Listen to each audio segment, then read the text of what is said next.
English premier লিগের শিরোপা দৌড়ে টিকে থাকার মিশনে রাতে মাঠে নামছে ম্যানচেস্টার সিটি। ইতিহাদে রাত 1টায় সিটিজেনদের প্রতিপক্ষ ক্রিস্টাল প্যালেস। অন্যদিকে লা লিগায় শিরোপা উদযাপন করে ফুরফুরে মেজাজে আছে হ্যান্সি ফ্লিকের বার্সেলোনা। রাত 1টায় তারা লড়বে আলভেজের বিপক্ষে। ইতিহাদে এবার যেন একটু অচেনা ম্যানচেস্টার সিটি।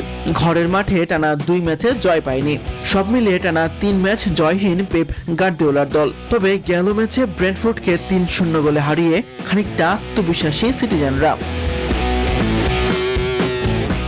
এবার প্রতিপক্ষ ক্রিস্টাল প্যালেস, যারা শেষ 5 অ্যাওয়ে ম্যাচে হেরেছে মাত্র একটিতে। তবে ইতিহাস বলছে ভিন্ন কথা। দুই দলের 75 দেখায় 40 জয় ম্যানচেস্টার সিটির। ক্রিস্টাল প্যালেসের মাত্র 18 ম্যাচে। ইতিহাদেও আধিপত্য পুরোপুরি আকাশী নীলদের। তবে সিটির রক্ষণে আছে দুশ্চিন্তা। টানা 5 ম্যাচে গোল হজম করেছে সিটিজেনরা। চোটে অনিশ্চিত রদ্রি, নেই জস্কো গেভারদিয়েলো।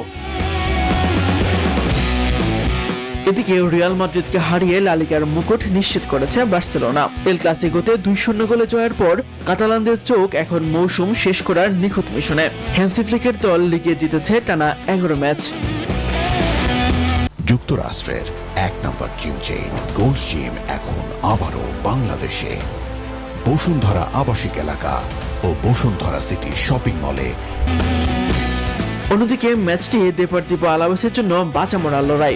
লা লিগার 18 নম্বরে থাকা আলাভেস আছে অবনমন অঞ্চলে। ইতিহাসও পাশে নেই আলাভেসের। বার্সার বিপক্ষে শেষ 6 ম্যাচে হেরেছে তারা। তাসবিহ শহরন, নিউজ 24।